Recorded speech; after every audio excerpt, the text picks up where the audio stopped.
Planning a fishing trip shouldn't feel like a full-time job. With FishingBooker.com, you can find and book the perfect fishing trip within minutes. FishingBooker.com connects you with trusted fishing captains around the world.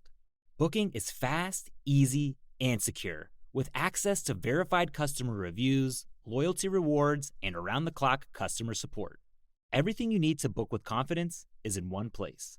So head to FishingBooker.com and start planning your next fishing adventure today. Suffering from dry, tired, irritated eyes?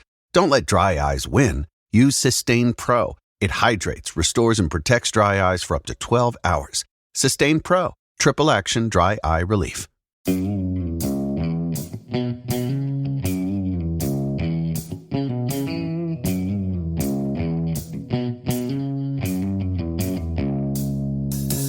All right, welcome back to the Survival and Basic Badass Podcast, Kevin and Chuck. Today, we're going to talk about home security. I guess there's always a lot going on in the world, and, there's always something to be worried about, and now I think the latest thing is, banks collapsing or financial crisis. There's always something, that you need to be thinking about. And whenever there's unrest, you seem to get a lot more of that as people panic or, get crazy. There's a lot more, home invasion and just burglary in general. And yeah, well, you see, during the pandemic, crime went through the roof. And, that's really because everybody was out of work, Exactly. That whatever it was, the stimulus checks go so far, but if you were unemployed and your wife was unemployed and you got kids and grocery bills are going up and you can't find toilet paper, people get a little weird. Exactly. So there's a lot of things that you can do that are basic, obvious steps. One of the things they always talk about is like OPSEC, and it's kind of a little bit different thing with home security. I think OPSEC is, what comes to mind for me with home security is not putting your brand new tractor on Facebook. Not putting, you leave all your cool stuff just kind of laid out in the front lawn. I know I had a kid who always used to leave his bike, right out front. And I'm like, you got to put your bike back in the shed. And sure enough, one day, the bike is gone. And somebody took it and some other kid is out there happy riding your bike, and that's what happens. So, but it doesn't just work for kids. You leave your four-wheeler out in the yard because you're too lazy to put it away, then it's kind of like, hey, come take my stuff.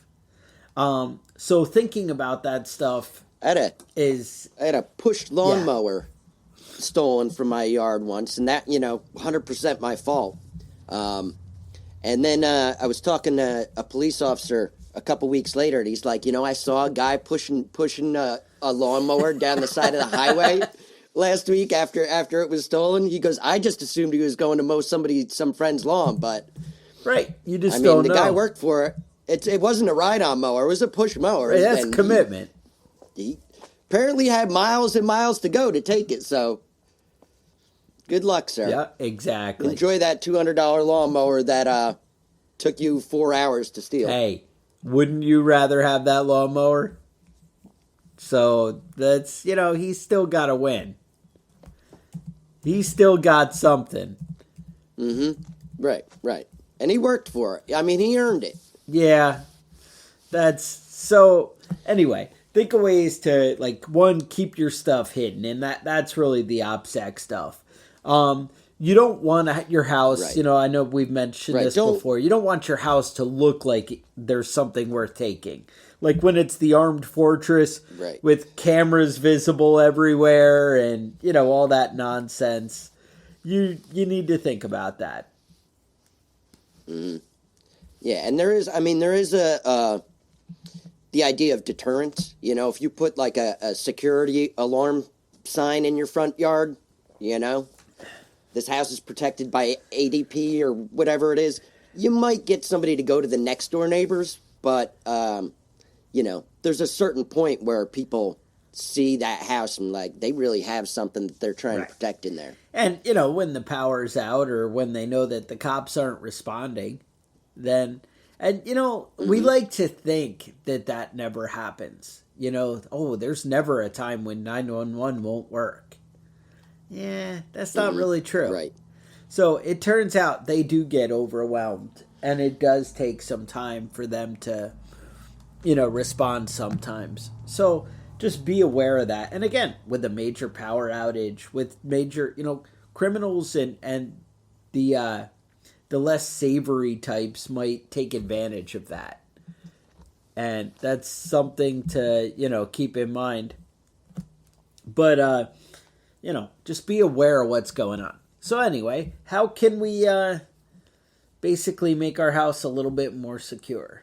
What are some things we could add? Let's start with the outer perimeter and work our way into the house. All right. So the first thing I would say is, you know, setting up perimeter alarms. Oh. Like, you know, if you have a long driveway or something like that, you know, it'll give you a little bit of heads up that somebody's heading in your direction. Yeah, I always saw for $35, I see this driveway alarm, and it has a half-mile transmitting power. Was pretty cool. So you could put one back. I plan to. I haven't yet. Back at the barn doors, you know, to keep things from, hey, somebody gets in there.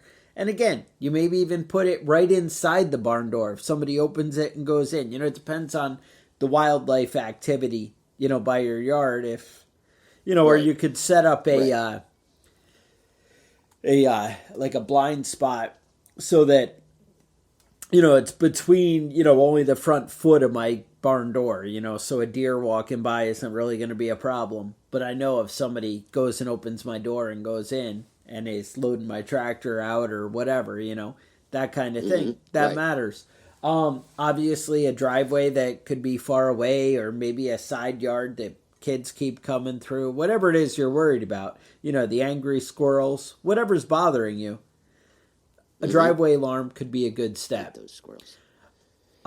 Yeah. Fencing? After that, I would move into fences. Yeah. You know, anyone can climb a fence. You know, a basic, you know, wooden stockade fence though is going to keep people from being able to see what you have around. You know, let them. You know, let it be a surprise. They, you know, they have to hop up and look over the fence to see what you got in your yard to even, you know, get started thinking about Right, something. and then when you have the angry pit bull sitting there, it's kind of a, you know, oh, maybe I shouldn't have jumped there. Right. Yeah. Right. And you know, it's not really realistic to put a big stockade fence all the way around your property. Some people do it. You know, if you have a small yard and you live in an urban area, you know, you can do that. That's a good idea.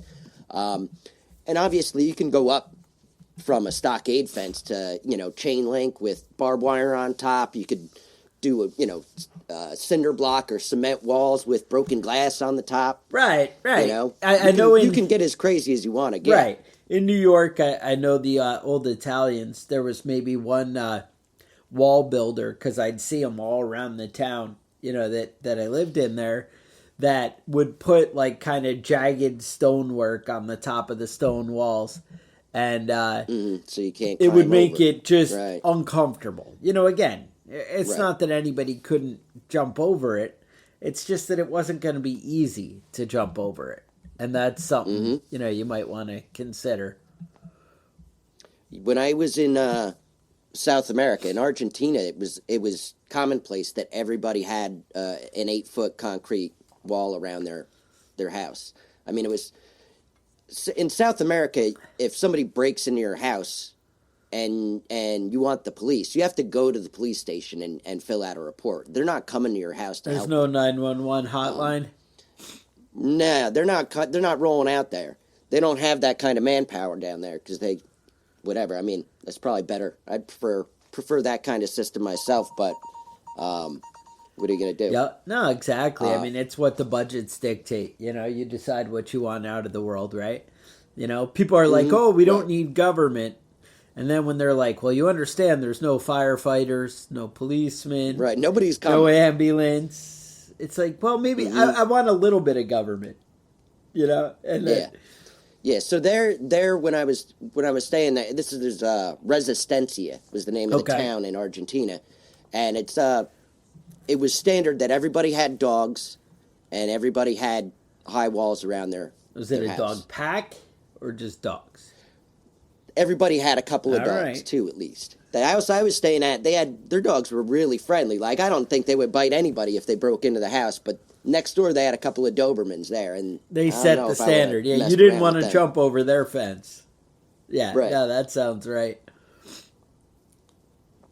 You know, after fences, though, I think another great thing for the outside perimeter is the motion activated floodlights. Some places that, you know, I guess that there are rules against those in certain Really? certain Okay. places. You know, like homeowners associations and things like that. You have to pay attention, but honestly, you know, whatever. Screw those people. All right.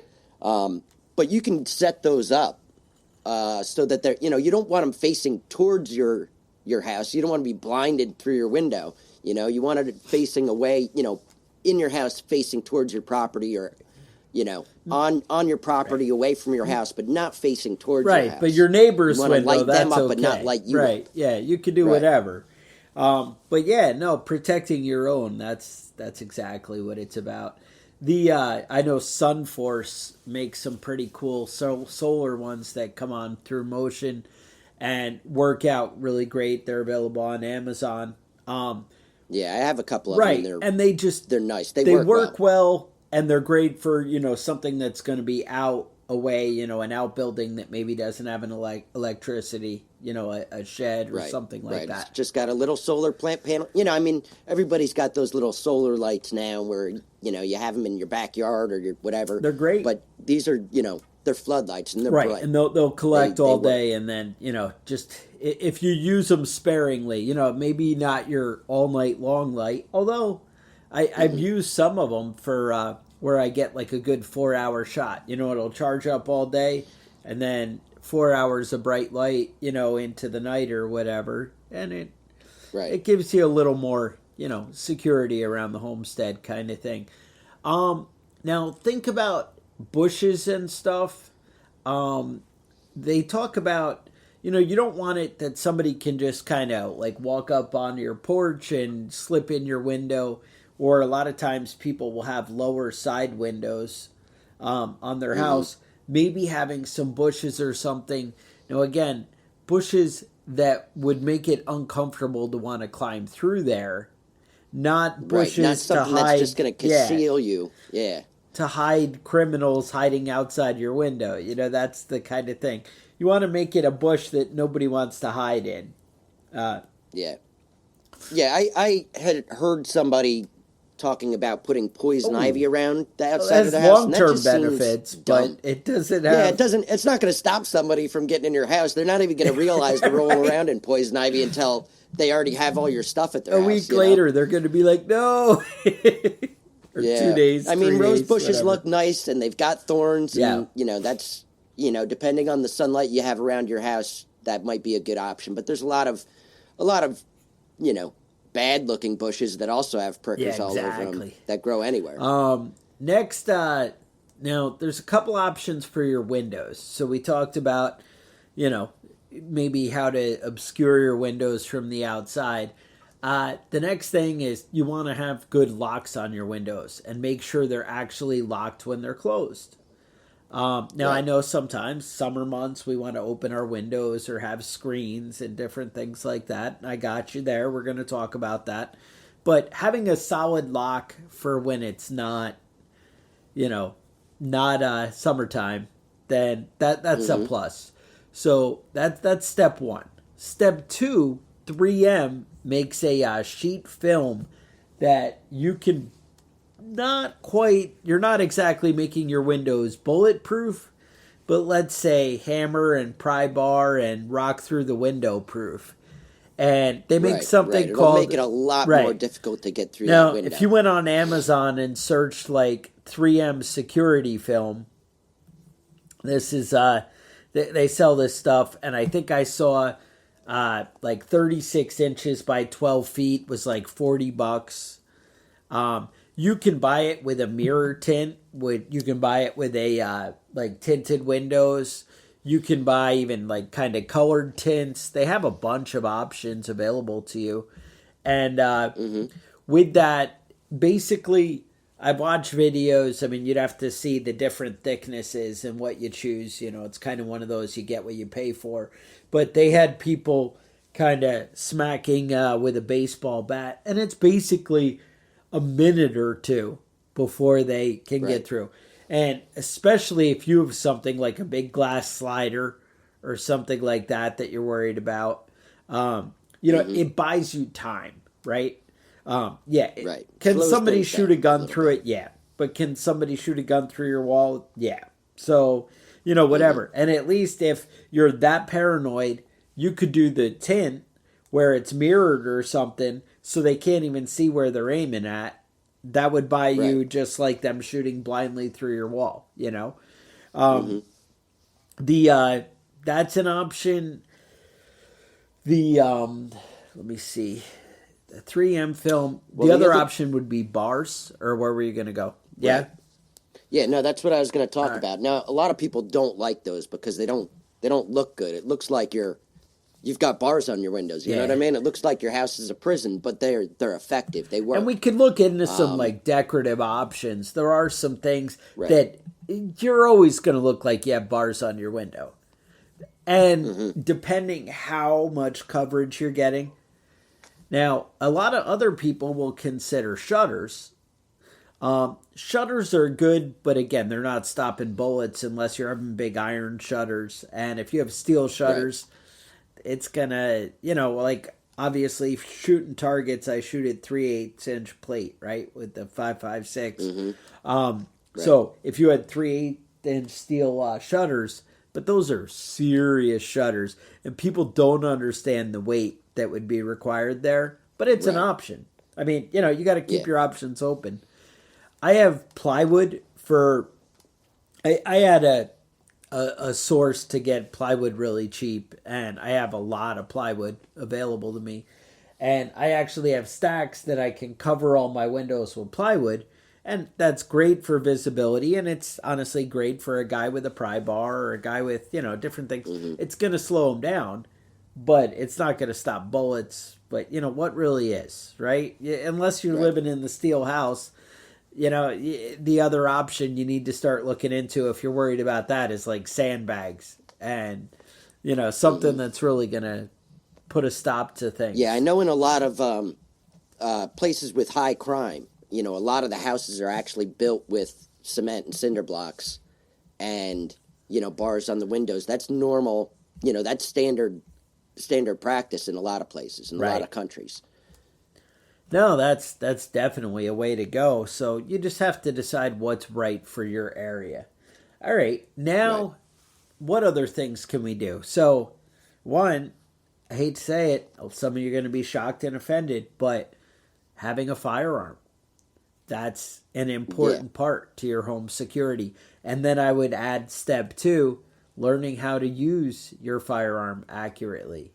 Is an important. Yeah, buying a handgun and putting it in your putting it in your nightstand, and then never using it is a good way to end up accidentally shooting your kid or something. You know what I mean? No, you should know how to operate a firearm. I'm not saying don't keep a loaded handgun. What I'm saying is know how to use a loaded handgun. Know how to handle a gun. That there's a lot of people I know that own firearms that have you know went to the range one time and that was it. Good enough. No, that's very typical of how people are. I mean, I know a lot of cops who shoot once a year when they qualify. And I'm like, are you kidding me? That's it. 2 hours a year is enough. Oh, I go qualify, I shoot, and I just have to hit like a man-sized target. If I hit it anywhere in there, I'm good. I'm not saying all cops have that standard and whatever. I'm sure, you know, LAPD or something, they're going to the range 5 times a week and whatever. That all may be. Yeah, I don't know about that. Well, I mean, I work right next to a police firing range, and it's like you said, it's once a year. 2 hours, once a year, and maybe those guys go somewhere else and do it on their own time. But for qualifying with firearms, it's once a year for 2 hours in this particular Right. town. I'm not Right. saying that. So every just place assume is small different, town, but- people aren't exactly training. And if you actually can hit somebody, that's hey, whew, more power to you. The that's it. I can go out with my handgun and I'm hitting the 8-inch steel circle at 50 yards. 50 yards is awesome with a handgun, and that's how you Right. should be. And the truth is, with a handgun, it's never going to be 50 yards. It's always going to be closer than that. It's going to you know? be 10 or less is realistic. Which 10 yards is 30 feet. That's still, or it's like Right. 27 or something. Yeah, I don't know. But you get the idea. It's still significant. All right. What else? I mean, so yeah, obviously it's funny. One of my kids was like, "Oh, I have this umbrella that I have for security that I keep by the door. So if somebody comes in, I can poke them." Yeah, What? that's what I said. And I was like, "But you left a walking stick outside the door that they can pick up and automatically have a better weapon than you do." I'm like, Right. think about what you're doing. And they were like, "Oh, so I should remove the walking stick?" And I'm like, no, actually the walking stick is good because now when I shoot them, I can be like, look, they had a weapon. They had a stick when they were coming in. Yeah. It's just understand your weapon, Yeah, I don't. Yeah, well, let's talk about doors. Okay. Real quick. So there's obviously some basic fundamentals. Putting the 3-inch deck screws in your hinges and putting deadbolts and things like that. That should be something that's obvious to everybody. The more steel you have keeping your door closed, the better off you're going to be.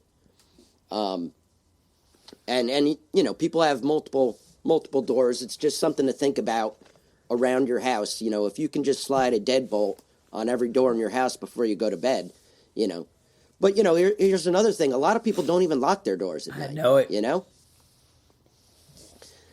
So I mean, that would be the first step: is just locking your door. And actually go around. I mean, honestly, you'd probably be 30% ahead of your neighbors if you walked around and made sure every window that was closed is actually locked. And then when you start opening and closing them, you actually lock them. When you do, I hear a lot of people are like, "Oh, well, they don't lock really good. They don't close that good anymore. The plastic's starting to flex and, get funny." Well, yeah, you have to do something about that. Yeah. Joke's on you. All my windows are painted shut. Oh, there you go. That's a winner. Now you could also get, there's for $10,000. I was looking this up. For $10,000, it's $10,500. You can get a man trap door system. Yes. It's basically a vestibule that you would have in your entrance where you have to open and close one door before you can open the second door. In other words, you can buzz somebody in from inside into the vestibule and then just leave them there. You know what I mean? They're just going to be trapped till the cops show up. I mean, I don't know what you're into. Maybe you're into weird torture stuff. Maybe you're, the people under the stairs type people, and that's just something you're into. Maybe you want to call the cops. I don't know what you do in your private life. You it's you none of might my have business. a backhoe in a hole and whatever. Yeah. Do whatever you want with the person once you got them trapped in there. Somebody mentioned metal doors. Metal doors are great, and they are not that expensive. Although I know I was looking at some on Amazon that were like $2,500, but it was like a big double door, and it looked awesome. And I mean, anything can be whatever you want it to be, right? But there are reasonably priced metal doors that make it so much easier. Dude, my door, it's still like thin pine. Like you could just punch through it. My front door. They never know what they're going to get on the other side, but it's not exactly the stronghold. And my wife and I have had many discussions about it already of how it needs to be upgraded. Right. I do have a good storm door that's really heavy, and actually you'd have a harder time getting through the storm door on the outside than you would getting through the door on the inside. But yeah. Right. But it's one of the things that we're talking about here is defense in depth. You know what I mean? You want to have a series of steps that are going to prevent you from getting your house robbed or broken into. Home invasion is a crime that doesn't happen very often, but when it does, it's Right. bad. It does never end well for anybody involved, you know? But I mean, your door is the typical place that somebody's going to try and get in before they even try for the windows. So that should be your first step is making sure you have, and like you said, those metal doors come with big metal frames, and it's a lot harder to break those doors down. It would be easier to pick a lock on something like that than it would be to break it down. Exactly, and that's the kind of thing that, an extra step, an extra layer. And that's the thing too, like you can upgrade your lock from maybe Kwikset to Schlage, or you can go from Schlage to better quality locks that are actually going to, be tougher to pick. And there's all different levels. And that's the thing. You can have things that you can just lock from the inside. That's another option too, where you're not leaving a lockpick set, as your line of defense. You're... Right, exactly. And when you have something like a deadbolt, that you can just close from in the inside and lock it when you're in there. You can't use it when you're away, but something like that is really gonna slow things down because it's not, it's not as easy to break a door down that's got some security features added. Right, to it. and you had mentioned the hinges and bigger screws and Yeah, your strike plate, all that stuff. It's just worth tightening things up. They, all these systems come with, these little, 1-inch screws and stuff like that, and you can replace them easy enough, and it'll add it'll slow things down. Anything that you talk about though, if somebody really wants to get in your house, they can. Anything we're talking about is just an extra layer of defense, but it's not. Nothing is ever going to be a perfect system. Right. Now, a lot of people have alarm systems, like the Ring cameras and that sort of stuff. They're very inexpensive now, and they're very cheap. Now, Ring does specifically Ring though. Go ahead. I would not recommend it.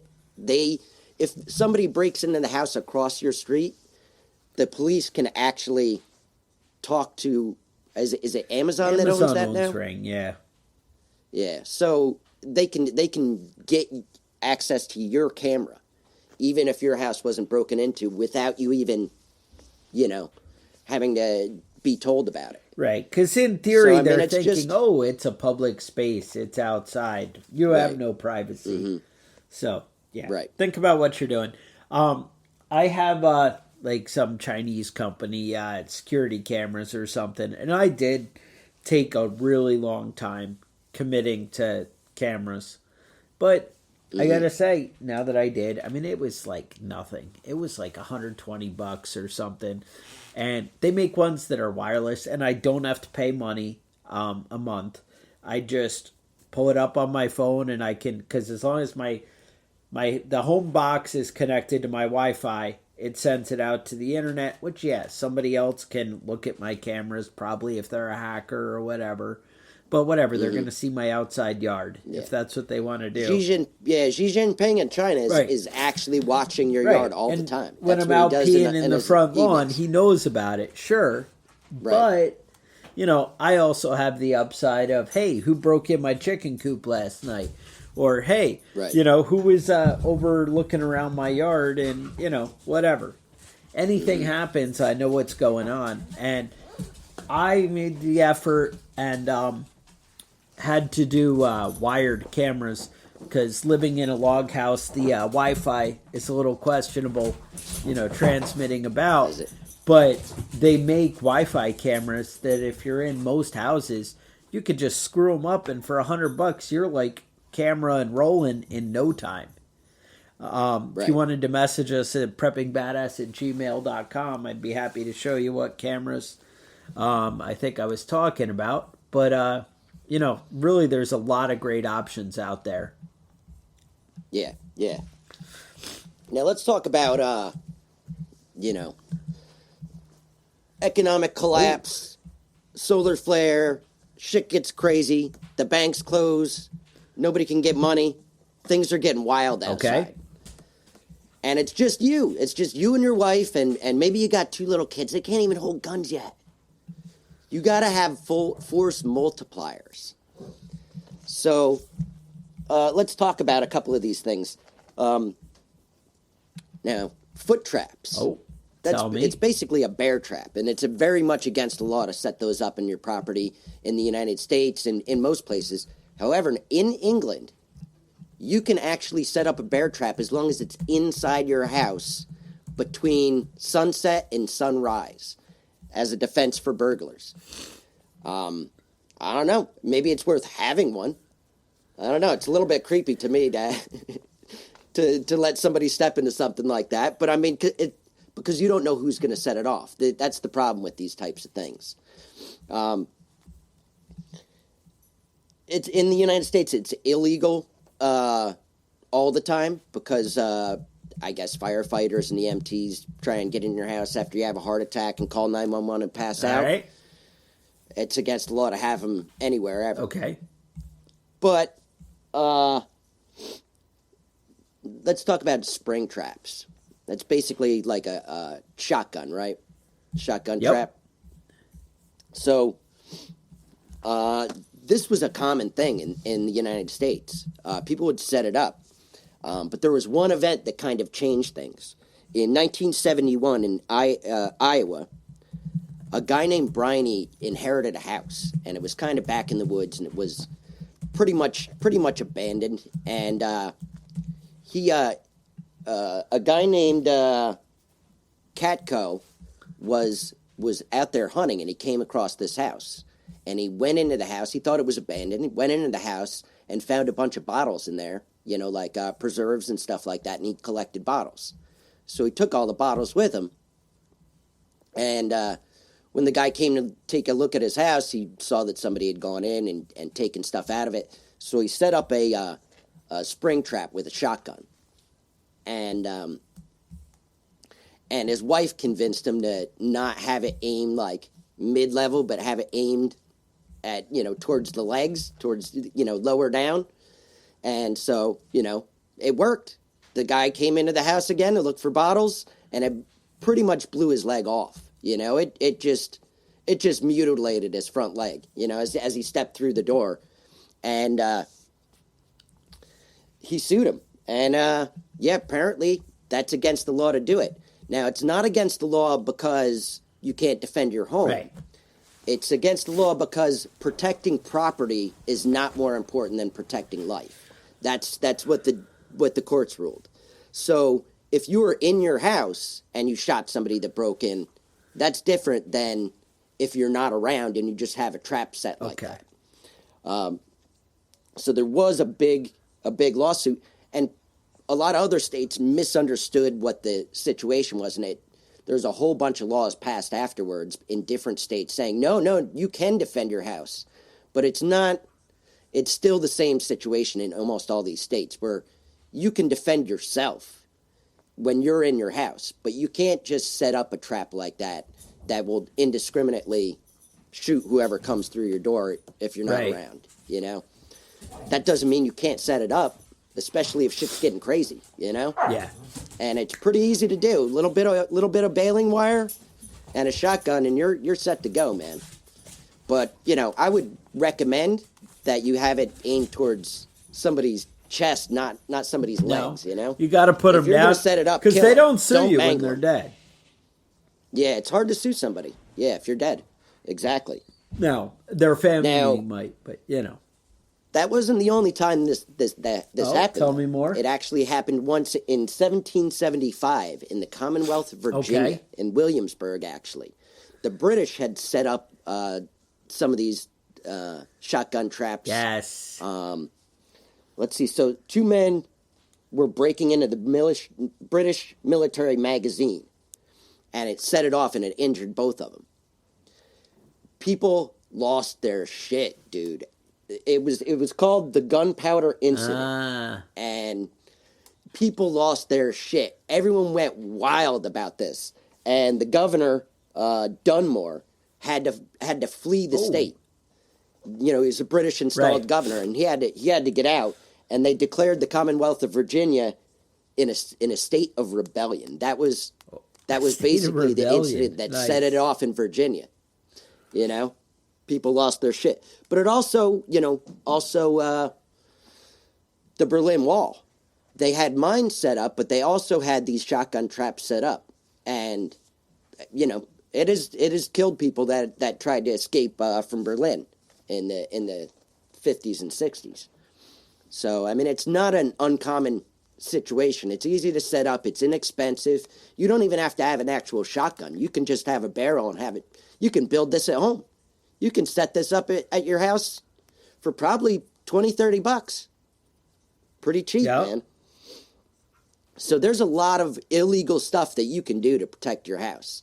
I just want to be clear that it's illegal. It's against the law. Don't get caught doing it. No. That doesn't mean you can't do it, though. Well, Kevin, we all follow the laws. It's only against the law if you get caught. Oh, okay. So I should take that. Mhm. Hang on. I got a... Take this as legal Wait, advice. I actually have... All right, if you were watching this on YouTube right now, you would see that it says, "We are not lawyers. This is just entertainment." In no way should anything Kevin said ever be taken as factual. Right. This is not, I don't, everything I say is sarcastic, but also I'm a lawyer and this is legal advice. You should set up shotgun I traps. needed a bigger graphic to put across the screen right now that I don't have. Right. I'm going to work on that for next week. I would say you want to make sure you like and subscribe while I'm throwing things up on the screen. That's always important and helps grow the channel. Keeps it worth our doing. We do a lot of cool stuff here and try and keep it awesome for you. Now, is there any way we could talk about maybe cutting a hatch in the floor, like some kind of escape? Do you remember, what is it, Walking Tall with The Rock? What was the movie with the stick and he's the sheriff? Dwayne Johnson. Yes. I think it was Walking Tall. And Johnny yeah. Knoxville. And that was a remake of another movie. I never saw the Yeah, old the one. older one was good too. But, Buford T. I forget what his actual name was, but it sounded like a real redneck name. Yeah. The actual guy, because it was a real story. And he cleaned up the town with a 4x4, right? And so it's like, hey, whatever it takes. But he ended up, they were in at the sheriff's office was like a trailer. And I guess they had like a little hatch on the floor. And basically the other sheriffs came and showed up. Buford Pusser, is that right? I don't know. I have no idea. But anyway, the other guys came up and they shot up the whole place. They went down through the floor and they hid out. I've often considered when the ATF shows up, that may be an option I want to have for my house. Right. I saw that movie about Ruby Ridge. And I was like, hey, you got to keep your options open. Even better if you can dig a tunnel to the barn or whatever that you can kind of slip out. Yeah. I don't know about the tunnel because that's more work than I'm willing to do. I don't know if you have a backhoe. I have a tractor with a bucket. I'm still not digging that tunnel. That sounds like work. Yeah. But now, the hatch should do you be remember good. doing a podcast? We did do a podcast. Do you remember doing a podcast about the Mad Trapper? Oh, the Mad Trapper, yes. Yeah. So what he had done is they were coming out to him, to his cabin, and he just dug a big hole in his floor because it was dirt floor. And they surrounded his house and just started shooting it up, and he just laid down in that hole there. And when they broke the door in, he was laying right there with a shotgun pointed at him and took a couple of people out and was able to actually escape from there.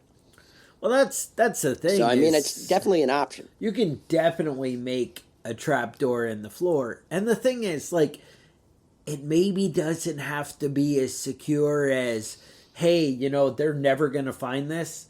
Or maybe it just has to be secure enough that they come in and look around the house and they don't notice and you already got gone by then. And then an hour later when they're like, where the hell did you go? Oh, look, there was a trap door under the rug over here. Well, yeah, but you're already gone. Like, you're gone. And that's, that's an option. You got to keep, that kind of thing going. Yeah, I think that's, there's a lot of options as far as that sort of stuff. Those underground tunnels. And it's not like a made up thing. I mean, people have actually done this and had it work out. But a lot of people build those, use those concrete culverts and the steel culverts, and we'll just basically bury them under the ground. You want to find something that's designed for being buried under the ground. Connex boxes are not going to work, But those concrete culverts that they have for storm drains that are big, you can connect those, dig a big hole, connect them all together, and you're in business, man. Little tunnel out. You know who is always working on this shit? Crystal Meth Addicts. Because they're up 24 hours a day coming up with crazy ideas, thinking up crazy shit, and they're the ones that'll dig a tunnel out through the side of their basement and have the shit collapse on them and kill them, Right. If you ever want to have some crazy ideas or some crazy traps in your house, find some crystal meth addicts, because they're really into that. They've stuff. already looked into this. All right. Yeah, I've found all sorts of weird shit that drug, and you might be able to trade them a dentist visit for some work. I don't know. Fix some of those fucked up teeth. I don't know what you do. Yeah, I'm a horrible person. But hey, you got to keep your options open. I know you remember they had that show Weeds, and they were talking later on, like one of the later seasons. They were talking about the tunnels underneath, going between Mexico and the United States. And I mean, they're so elaborate. They're hiring like engineers, and you can get really involved. Right. And they had motorbikes and stuff in there because it was such a long run that it would take too long to walk it. And hey, now that we have the electric Harley Davidson, your options are limitless. Right. That's right. You could go with a golf cart. Maybe you need a Harley though. I don't know what your life is like. Kevin, if you're man enough that you drove or you created a giant underground drug tunnel from one country to another country, I feel like you should be riding a Harley. You're not like, hey, I'm a golf cart wearing a baggy pants and a little ball on your head like a Scotsman. Right. Come on. Yep. You got to own it. Well, I mean, yeah. It's not plaid, but I mean, it doesn't have to be plaid? Yeah, I mean, you can do like stripes, like a a convict with the black and white stripes. Get fun with it. Be crazy. I don't know what kind of apocalypse costume you have planned, but I fully support it. We got to keep our options open. So the hole in the floor, definitely a good way to go. Yeah, I know you always like to mention other things with home security, like carbon monoxide and smoke detectors. I know that's a favorite of yours. Because that's all, that's part of it. It's all about keeping your family safe, but really looking for ways to shore it up. I gotta say, learning to be proficient with firearms, learning to protect yourself, learning some self-defense skills, learning to notice change, pay attention to what's going on. Hey, I've noticed there's a car sitting out, on the street by my house. That doesn't mean you have to call the cops or panic. It's just, hey, what's going on over there? Wonder what that guy's about. And you just start to pay attention. That's the option. Right. I mean, there's things that are that happen that increase chances of dangerous situations, and one of them is power outages. A lot of people think of that as like a shitty thing that happens that you have to deal with sometimes, but there are shitty people that look at that as an opportunity. You know what I mean? When there's all the lights are out everywhere, you can kind of creep around people's houses, and people do that shit. People, there's some people that are just disgusting people, and see, I thought the opportunity was to do some shady electrical work without. But no, that's not. Yeah. See, my mind goes different places, I was like, hey, the power's out. I can get right in the box and make some real changes here. That's right. Do some work. I mean, yeah, they might turn it back on while I'm working on it. At any minute, it might come back on. But that's all right. The adrenaline. It keeps you moving. Yeah, that's the fun part. Again, right? This shouldn't be construed as legal advice. I would also say it shouldn't be construed as good advice. It's a crapshoot, Take it all with a grain of salt. Yeah, this is not. a lot of this is not just legally dubious. It's just questionable. It's just a bad idea. But I mean, whatever. Kevin likes to keep you guys sharp. You got to learn to pick and choose. Every episode is like a test. Do something stupid enough that'll get him killed in every episode, then it's not worth doing the podcast. Every episode is like a test of your wits. Yeah, but that's, hey, to each their own. I would also say make sure your firearms and things are accessible. Make sure things are working like you thought they should be working, Right. And if you have kids in the house, teach them about the gun. Don't safety. Keep it like a secret that seems super interesting that they want to find out about when you're not home. No, that's not the way to go. Teach them about it. Teach them how it operates and teach them how dangerous it can be. Then they won't be, a kid could get in your car and crash into a tree and kill themselves, but they don't do that because cars aren't that weird. They're in cars all the time, They understand how it works and what it does. But a gun, man, that seems interesting. That's interesting. You don't see a gun very often when you're an 8-9-year-old. And they should be aware that it's in your house and how dangerous it is and how it operates and all those sorts of stuff. You should be, if you have kids and you have a firearm, you should be teaching them firearm safety, whether they're big enough to use it or not. Now, I'm not sure if any of you guys know about Palmetto State Armory, but you might like to buy guns there. I like to buy guns there. They have an event called The Gathering, and they basically have a lot of the vendors that sell their products on their website come out and demo the new gear for the next year, and you actually get to shoot and try out some of the scopes and guns and triggers and awesome things that are out there. Maybe something that you're interested. Just saying, it's next weekend. You can go on their website, search it out. The reason I bring it up is because I'm going to be there, and you may want to look for me. And you could be like, hey, that's that guy with the dumb beard from the Survival and Basic Badass podcast. All right, just a thought. I will actually try and get some video. I think I might even do the podcast from South Carolina. Anything's possible, or I'm going to see what I can do. I don't know how the recording's going to work and how it's all going to play out, but I think we're going to set something up. And, otherwise, you can follow us and see what's going on by subscribing to our email list at preppingbadass.com. You can get badass gear, but I don't know about our badass gear. I know that we have a coffee mug that's freaking awesome. Some of those shirts, I know that the design is spectacular. I'm not sure that I maybe want to look for another vendor for our shirts, though. I do question the quality that the company puts out that's manufacturing them. Yeah. So you use your judgment on that at your own risk. We need a micro dagger. I will check into this. Otherwise, I would say you can email us with questions, concerns, comments, preppingbadass@gmail.com.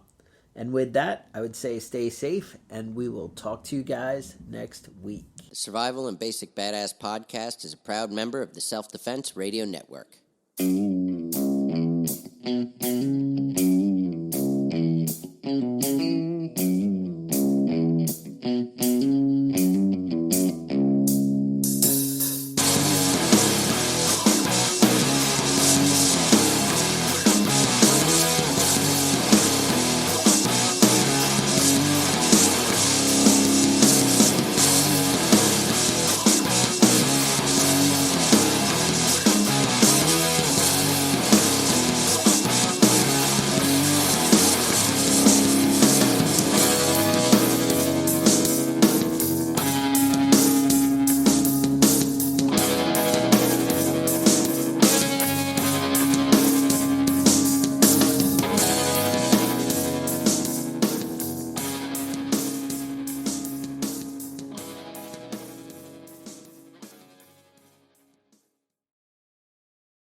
Planning a fishing trip shouldn't feel like a full-time job. With FishingBooker.com, you can find and book the perfect fishing trip within minutes. FishingBooker.com connects you with trusted fishing captains around the world. Booking is fast, easy, and secure, with access to verified customer reviews, loyalty rewards, and around-the-clock customer support. Everything you need to book with confidence is in one place. So head to fishingbooker.com and start planning your next fishing adventure today.